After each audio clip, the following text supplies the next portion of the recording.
സംഭവിച്ചുകൊണ്ടിരിക്കുന്ന വംശനാശം മനുഷ്യന്റെ ആവിർഭാവത്തോടു കൂടി ഉണ്ടായതാണ്.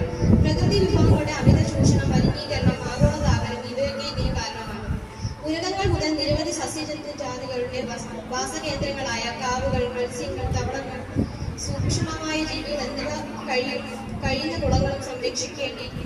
ഓർക്കുക, നമുക്കിനി നഷ്ടപ്പെടുത്താൻ അധികം കാടും നദികളും കണ്ടൽക്കാടുകളും തണ്ണീർത്തടങ്ങളും കുളങ്ങളും വയലുകളും ഒന്നുമില്ല. ഭൂമിയിലെ സമ്പത്ത് കരുതലോടെ ഉപയോഗിച്ചാൽ മാത്രമേ വരും തലമുറയ്ക്ക് ഇവിടെ നിലനിൽക്കാൻ കഴിയൂ. ഇതൊരു ഓർമ്മപ്പെടുത്തൽ കൂടിയാണ്. മനുഷ്യൻ ഒറ്റയ്ക്കൊരു